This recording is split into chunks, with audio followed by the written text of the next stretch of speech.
AJ, obviously you guys, offensive line, didn't play the way you wanted to down there. Were you surprised by how out of hand it got? Yeah, I'm not gonna lie to you.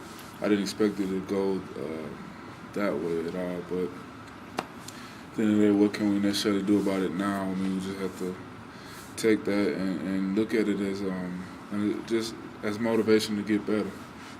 What were the issues on the offensive line during that game? Well, I mean, yeah, communication, and that's just the biggest issue.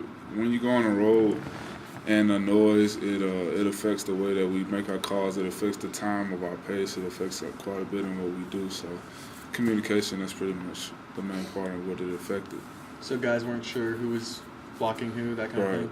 Yeah, so guys were coming free, and we didn't know if we were supposed to have this guy or that guy because we couldn't hear each other communicate to where we needed to go. Do you think that's a problem? I mean, because we're kind of far into the season now. Yeah, it is it's a problem. It's a reoccurring. It continues to happen, but it's kind of hard to be like it's not going to happen, because at the end of the day, it happens with all. Even last year, they had communication issues. Every offensive line has communication issues, but it's just showing a lot more now because we're taking the L. Does it change because defenses do different stuff week to week in terms of what you guys are communicating? Exactly. Like, people do different type of stunts. People do different things in different formations, and we have to adjust to that. And that's why our communication is like different each and every week. When you guys give up 6 sacks as a group, I mean, does that tell you it's time to regroup and do some stuff? I mean, does that affect you guys a lot? To say, hey, we gave up 6?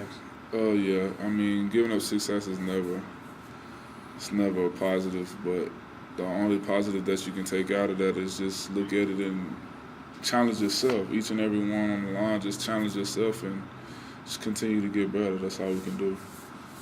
You feel like this team's still got a lot to play for?